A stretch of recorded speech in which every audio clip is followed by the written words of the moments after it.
Chicago is. Yeah, it's my city, you know what I'm saying? Home of the riders, the players, and the thugs. Chicago, the windy city, where it's all going down. You know what I'm saying? On the real. Let me take you to a place where all the players at. You got to go to Skyline, and the famous act for the Chi-Town. Come to Chi-Town, Chi-Town. So if you wanna come ride with me,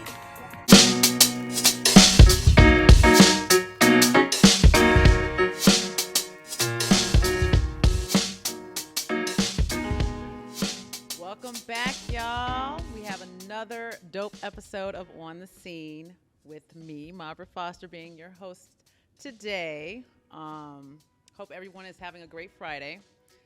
But let's jump right into it. I want to introduce my guest, Chicago's own filmmaker, screenwriter, actor, entrepreneur, A.D. Sommerio. A.D., welcome to On the Scene. Thank you for having me. Man, that's a lot of hats. You think about it. You know, when you say it yourself, I mean, it sounds one way, but when someone else says it, it's like, whew. Hey, Yeah.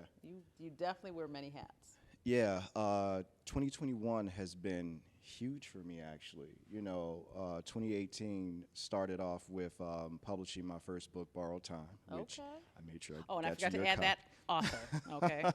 Make sure you got your copy of that. But 2021 has been life-changing for me. So,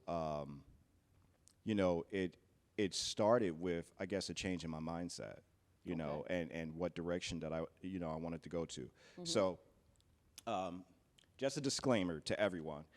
Before I say anything else, whenever I give information or whenever I share, I'm going to probably say something like, in my opinion, because it is my opinion.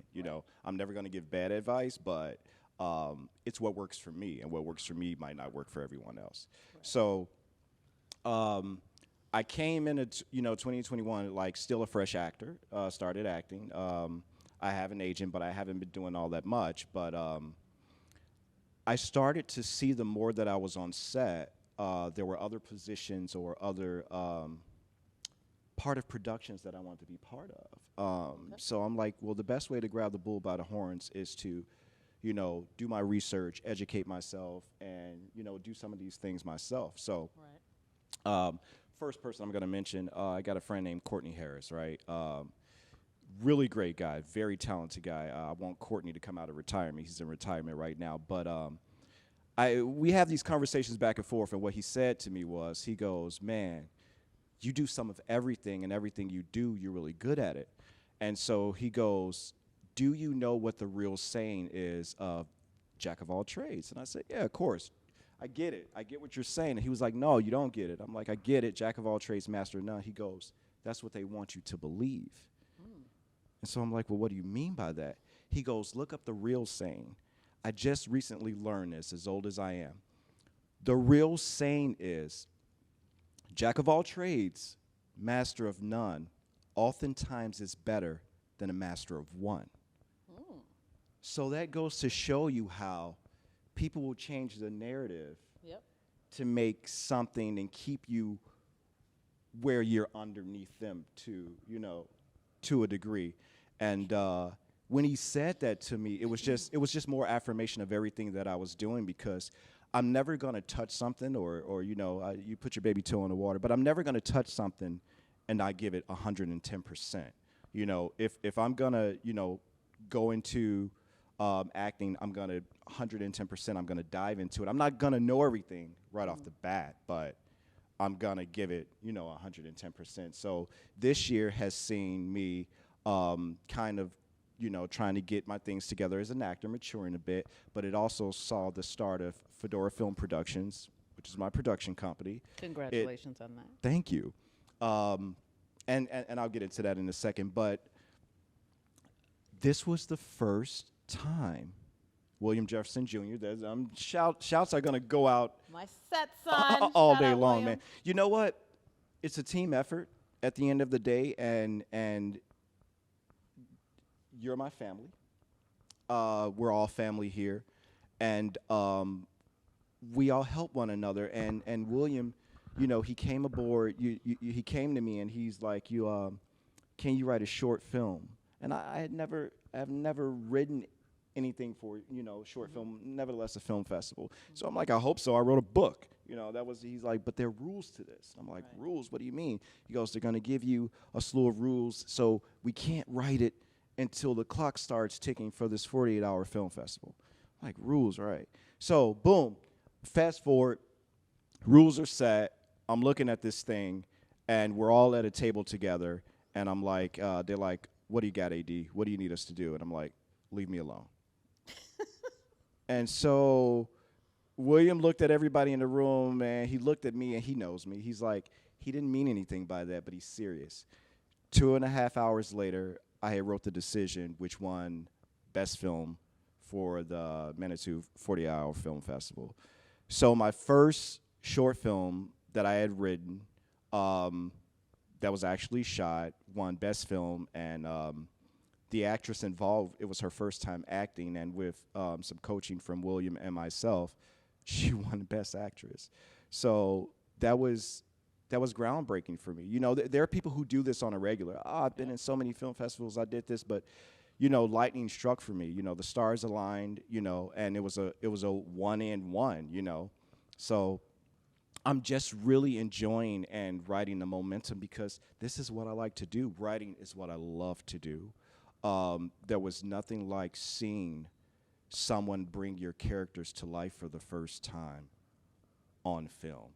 I really don't know how to compare that to anything else. But it was life-changing, and so lots of things have been happening this year for me. I'm sorry. Oh, no, that's just good. talking and talking. I'll talk, people. I'll talk a lot. Let me just piggyback off of that. I just want to, first of all, say that short, the decision that I was so honored to be a part of, was off the chain.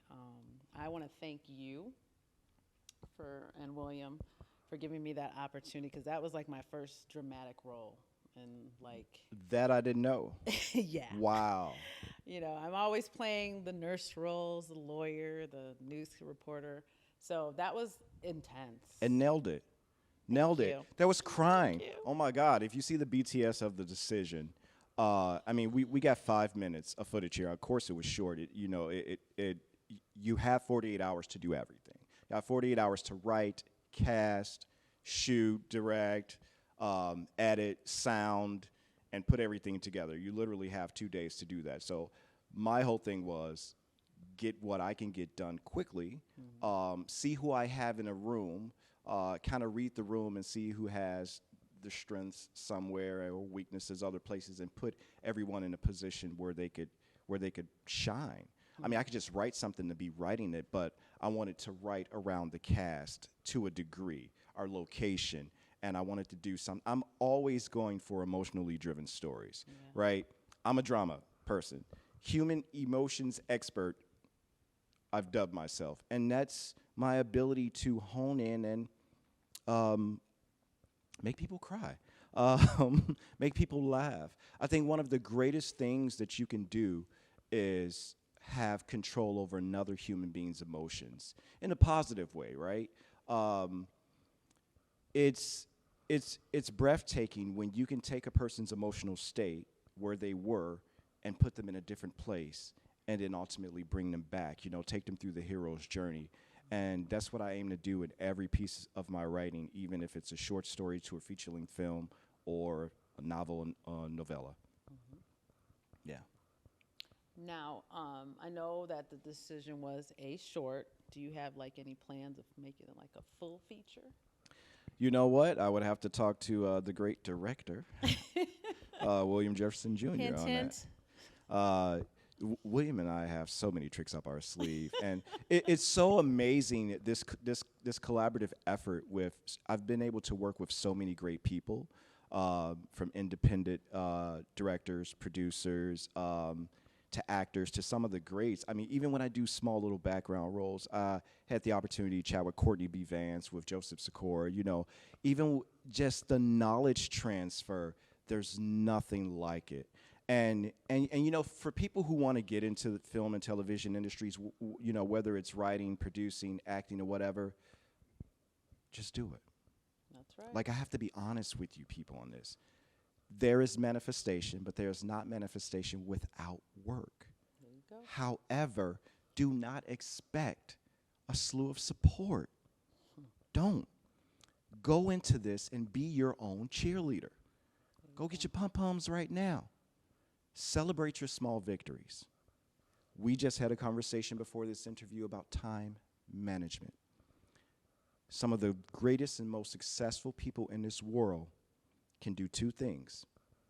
They can have a conversation, hold the room's attention, and ain't no time management. Learn to manage your time. It's 24 hours in a day. You're not going to get any more. I don't know what kind of powers you got, but I'm not going to get any more. So the whole borrow from Peter to pay Paul or whatever it is, if you take time from something else to do another thing, you're going to have to give it back, and that's going to suffer. So you're going to have to, you're going to have to know how to balance that scale out. But time management is going to be critical, and celebrating your small victories is pivotal to your success, because it's so easy to fall into a slump and say, I'm not where I want to be. But I tell you one thing, because I like to give analogies and metaphors, right? Everybody wants to be on the plane in the air. Let me tell you something. You got to talk to ground control. You got to get on the runway. You got to check your controls. You got to get clearance. You got to go down the runway. You got to get liftoff. Then you're in the air. You're not just going to shoot up as a skyrocket and be where you want to be. You're going to have to put in the work. And I am working my butt off. So, man, I almost said a bad word. So one of the things, all right. Black Italian, born west side of Chicago, right? Grew up in Inglewood. Man, one of the things I was saying is like, don't say bad words. Don't say bad words. Don't say bad words. Don't say bad words. That alarm was going off. I almost said something, but I ain't said no bad words yet, so I'm doing good. Mommy is going to be proud. But yeah, there's that. I love having these conversations. I would like to have more of these conversations because I've kind of been dubbed. A lot of my hats I get put on me, I guess, to a degree where it's like, you're a great motivational speaker. Well, I can only motivate you and speak about what works for me. Right. Everything isn't for everyone, and you're going to have to learn what's good for you. But you got to ask for it. You got to manifest, and you got to put in the work. Those are three critical things. You're going to have to put it out in the universe. You're going to have to ask for it. Manifest, put in the work. And then maybe number 4 is trust the process. It's not going to come right off the bat. I'm still working my butt off. I am a rookie in a lot of this, but I've seen some success, and I've shaken some hands of some great people and established some major relationships, and I'm really in a good place right now. Happy to share that with you guys. That's awesome. That's great. I mean, you're one of those people. Oh, thank you. Thank you. So with all of your many hats, which one would you say is like your most passionate? Is it? I am a writer to my core. I tell stories. Okay. I tell stories. I have so many stories to tell. I am someone's gold mine. Okay. Because even though, like, right now, wait, can you repeat that a little bit louder? Say that. I am someone's gold mine. Okay. Production studio, Netflix, Hulu, whatever writer's room. I have content that dates back for years. Wow. But back then, I'm an old man. See this gray right here. But we didn't have these avenues. We didn't have YouTube. We didn't have Instagram. We didn't have these different ways to collaborate back then. So I didn't have the avenue to move forward with what I wanted to do. So I shelved things, I put them in my little treasure chest, and that treasure chest is amazing. I mean, humbly, it's amazing as where a lot of the content, what I mean by amazing, is it's not dated. It can still be used today. And I mean 2 decades worth of material. Wow. That could be a series, that could be a film, that could be a book. Well, you know what you got to do, right? Oh, gotta start making phone calls and knocking on doors. Well, we got to and- first open that treasure chest, right? It's been open. Yeah, and, It, and oh, we got to bring some of that, bring them out. Bring 'em it's out. definitely been open, and so hence one of the reasons why I started the production company. Now let's talk about FFP for a minute. That's an acronym. I do acronyms too. Fedora Film Productions. So one of my heroes, believe it or not, young man, Michael B. Jordan. I love what he's doing for inclusion and diversity in film. I recently, 61st Street, what they're doing is just pretty amazing. AMC 61st Street, you guys are going to have to watch that. I was watching a scene, and basically it was a courtroom scene, and this guy's nailing it. This actor, he's nailing it. He's and I don't want to give too much away. I don't want to get in any trouble, but he's nailing it. And then they call cut, and I'm expecting him to come down, but he's in a wheelchair, and I did not know that. And you would not have known that, but they stationed him so amazing. I mean, he didn't need to stand up to do what he was doing, but things like that was like, I'm like, this is dope. I'm like, everybody can do this. I'm like, this is absolutely amazing. So FFP isn't trying to, join in on that on the inclusion and diversity train. That's the reason why it was established. I don't care if you're a DP. I don't care if you're a PA. I don't care if you're assistant director. I don't care if you're an actor. You have a place. Right. As long as you know how to do the job, you're in it to win it for me. And so that's the core of Fedora Film Productions. We're all about diversity. We're all about inclusion. Just starting right now, but, shaking hands and resources are coming through, and it's starting to gain some serious momentum. So you're going to hear that name pretty often. You're going to see a logo out there, too. Okay. Yeah. So Congratulations on that. thank you. So what came first? Was it your book first? And then Borrowed Time came in 2018, yeah. Okay. And Okay. this Borrowed Time, what inspired that?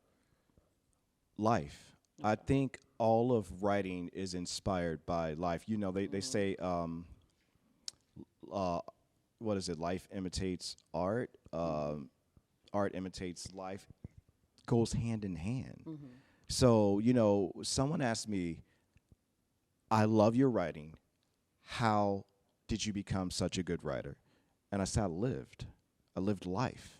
There you go. Some of the things I write about, I've been in those shoes. I was a Cook County sheriff for 6 years. I was an IT engineer for 11 years. So I know things about law enforcement. I know things about analytics. I know things about, IT. I like cigars. I know things about cigars. It's like I've traveled a bit, so I know things about different locales. You have to live, and if it isn't through life experiences, it's through people watching, and it's through tutelage. It's through someone teaching you about something. I can write, the hardships of what it's like to start a production company because I'm starting a production company. And so by me being seasoned and having a little lorries over my head, I've had experiences where I can write about, but the key things that I write about and that I hone in about is basically human emotion. It's like we've had families, we've had pitfalls, we've had struggles, we've had journeys, we've had ups, we've had downs, and we need to tell our narratives. Now I'm about to go there for some of our people. And I'm about to call out some of our people. All right, don't cancel me yet. I just got started. But as African American, we have to continue to tell our narratives, Yes. even if we're tired of the narrative. Okay. I wrote a film called In Memory Of, and it's about a guy named Tyrell Jones. And yes, something happens to his dad. Something has happened to his mom. This guy just wants to go to HBCU, right? We've heard this story before. People absolutely loved it. Now, before that, the director, Rico, props out to Rico. Rico was in Birmingham. I went down to Birmingham to shoot this. Wow. Spent 2 days in Birmingham, shot this. It came out amazing. If you want to see the trailer, go to my YouTube page, Fedora Film Productions. Go to the YouTube page and you'll see the trailer because we can't really show the film because it's in film festivals right now. But the team he had at first said, we don't want to do it. And I'm like, well, why don't they want to do it? And they're like, well, we know this story already. I'm like, well, the story is still happening. So I'm like, we can't silence the Terrell Jones of the world because we're tired of hearing a story. Until we inspire change, we have to continue to tell the stories because guess what?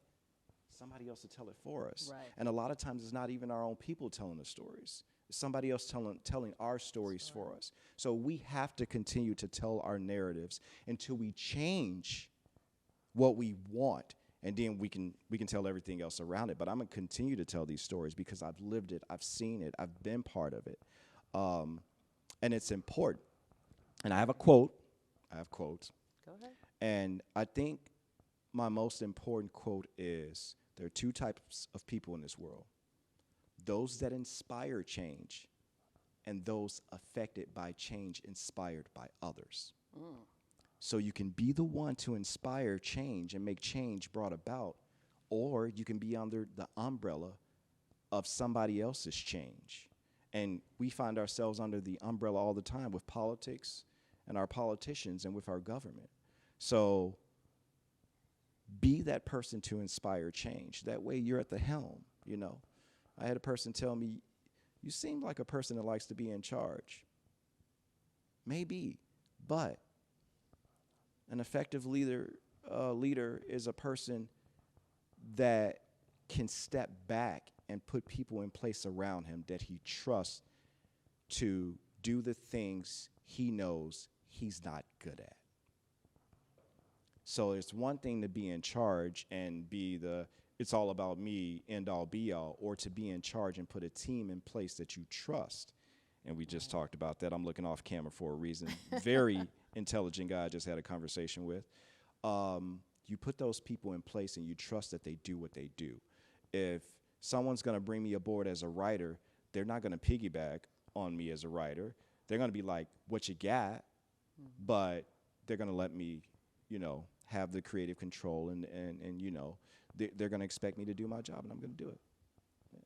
And you do it very well. Thank you. Killing it.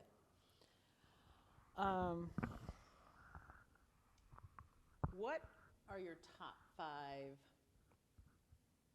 Let me see. Pizza. No, I'm just playing. Who Steak. are Medium. your top 5 actors that you would either want to collaborate in writing with or working with? Oh my God, top 5. That is so hard. Well, of course, like I said, Michael B. Jordan. I actually want to be in something where Michael B. is there, but it's being directed by Ryan Coogler, right? And I want to make sure I get. Hearing his story was so inspirational to me, man. That is such a humble guy. Like, he was a football player. Like, everything about his story is just like, it's so awesome. Like, look up some of Coogler's earlier interviews if you want to be inspired. Like, this guy was a football guy. He just wanted to play football at first, and somebody saw something in him and nurtured that and brought it out, and boom, one of the best directors out there. People who I want to work with. There are people who I wanted to work with back in the day who are kind of like seasoned and veteran actors. Like right now, that I'm not kind of sure about that I would want to work with anymore. But I would love to be in. I would love to be in the Power universe. Actually, meeting Joseph was amazing. I would love to be part of that universe. I would love to do. You know what? This is what I want to do. All right, so I'm gonna change the subject a little bit. I'm challenging Tyler Perry to cast me as a strong black man in a leading, well, not in a leading role. I'll take a sidekick role. I'll take a supporting role. But what society sees as a strong black African American man, probably if you take a picture of me and say that's him, they'd be like, nah, that ain't him. Like, he ain't even black. I need to play the role of the man that who I am. Like, I'm a biracial male, don't get me wrong, but I need to be able to, I was raised by a beautiful, strong African-American woman, And, you know, I was raised in a single, you know, family household, and I'm a black man. Let me play the role. You know what I'm saying? Let me go in there and do what I got to do. It doesn't matter what it looks like. You know what I'm saying? It's going to be accepted because I'm gonna go in there and I'm gonna kill it. I'm gonna try to kill it, and if I'm not killing it right, I'm gonna adjust until I'm killing it. Yeah, that's a dream of mine. All right, like, Tyler Perry. You hear it here TP first look on like the nope. TP like nope. He need like 5 more muscles in his neck. Nope. 5 more muscles. I don't know. Now you got some of the light skins in there. You know what I'm saying? He got some of the light skins in there. But I just want to be out there. You know, I always get this. Oh, your look is so ambiguous. But everybody wants me to play something other than what I am. Oh, you know what I'm saying? They always like, well, you know, and that's fine. You know what I'm saying? You get the ability. I don't want to offend anybody by not doing justice to who I'm trying to play. But at the end of the day, let me be that guy. I'm that dude. You know what I'm saying? Let me play that dude. You know, let me play that dude. There you go. All right, so we got Michael B. Jordan. Yeah, I ain't answered that. I ain't go all the way through with that question. Michael B. Jordan and Joe Sikora, you got 2. Okay, yes, You got Tommy. 2 out of 3. You know, like back in the day when I was younger, though, I had my heroes. Like I wanted to do voice acting with Peter Cullen. Oh my God, I'm a Generation 1 Transformers fan to my heart. Peter's my hero. Frank Welker is my hero. You know, these voice actors. You know, I wanted to, one of my favorite films, Tom Cruise and Dustin Hoffman, Rain Man, is like one of my favorite films of all time. Like back in the day, I would have wanted to work with Tom, you know. But like, you know, now, just coming in the door, I would be happy to be in the presence of, you know, some of the you know, the just starting actors, you know. Yeah. Right now, I'm a veteran at certain things, but I'm a rookie at others, and I'm willing to accept that. You know, I am very green when it comes to acting, and I do want more opportunities, and I'm hoping to hone in on that in 2022. So that's going to be my focus in 2022 is going to be back to get on the other side of the camera. And I know my agent is probably like, about time. So yeah, she doing this right now, like, you know, get better at auditioning. She gonna kill me if she see this. Get better at auditioning, and you know, open up some doors. You know, open up some doors. You know. Okay. So, what advice would you give to any aspiring writers, actors, filmmakers? Don't be afraid. Okay, and this is what I mean. Borrowed Time was written in 2009. It wasn't published until 2018. I sat on that book for a long time because I was afraid. I was afraid of what people would think of it. I was afraid of some ridicule. I was afraid of constructive criticism. I was afraid. And I didn't want to go through the heartaches of traditional publishing and all of the rejection letters. You know, we deal with rejection on a daily. We get enough of that, you know, in society all around us. You know, there's going to be rejection, and you have to understand that sometimes a no isn't a no. Now I ain't talking about guys and ladies. Don't get me in no trouble. No mean no, but sometimes a no just means not right now. Right. And so a lot of times we take rejection, we take it to heart, and it just means not right now. Keep doing what you, Squid Games, throwing Squid Games out there. When I saw this guy's story, Squid Games is the biggest thing out here now. And I saw this guy's story, it's about close to a decade, I believe. I don't want to misquote, but everybody kept telling him no, it wasn't going to work. And he kept at it, and look at it now. So do it. Don't wait.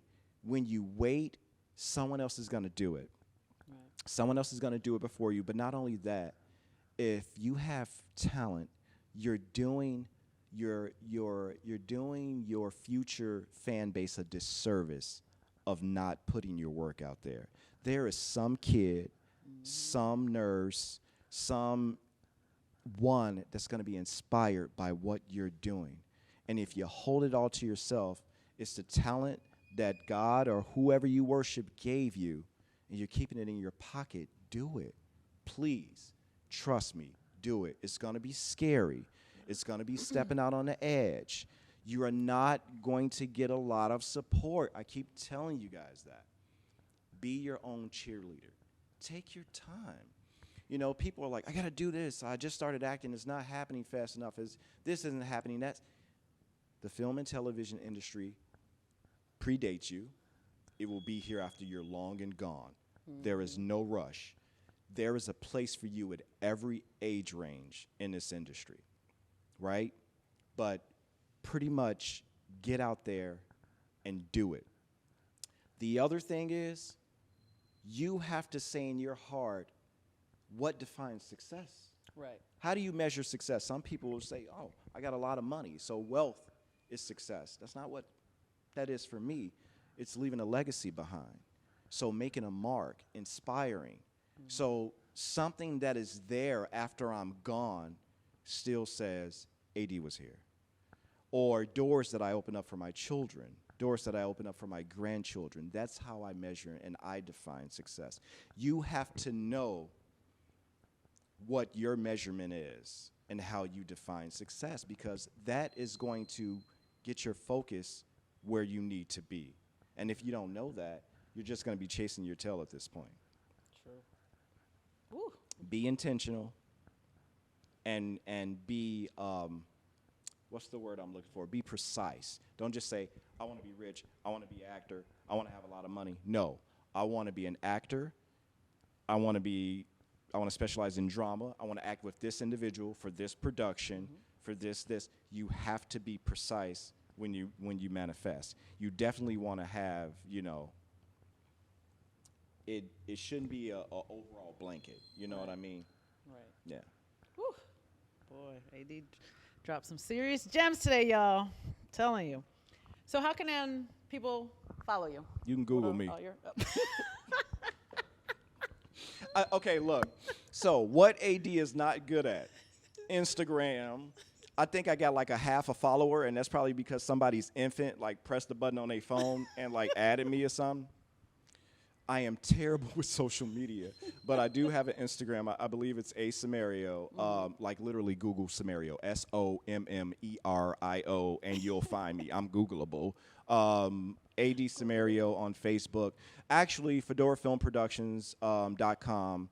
You can get to our YouTube page there. I still have to do some things on a website, but yeah. You'll find where Borrow Time is on Amazon, iTunes, iBooks, Barnes & Noble. You can buy the book anywhere. You can actually buy it in 3 different formats.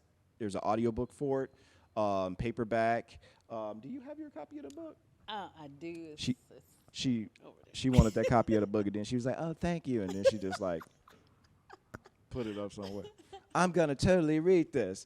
I'm going to see her in the background when she go live. She going to have like a cup of coffee sitting on top of it. But yeah, you can get it in audiobook format and digital as well. Can you grab that? His book right there? Yeah. You know, and it's so weird. Borrowed Time is nearing its I think it's hit its 3-year mark in May. And it is doing exceptionally well, actually. And I love to do this. So people who are out there who are listening right now, I love to speak to our youth, especially about literacy. So this isn't the education edition of my book. I had a special education edition of this book. And with that, every $2 from the book went to charity for literacy for children. And sometimes I even wrote a check for certain schools in low-income neighborhoods. I've given plenty of copies to libraries, but I love to go out and I've spoken at a few schools about literacy, about traditional publishing versus self-publishing and a hybrid publishing process. So I am all about volunteering, you know, my time or whatever, because I put it like this: you can put a pencil in these kids' hand, you can put a boom mic in their hand, you can put a camera in their hand. You want to get these things in their hand, and you want to get them creating because someone else out there will put a gun in their hand.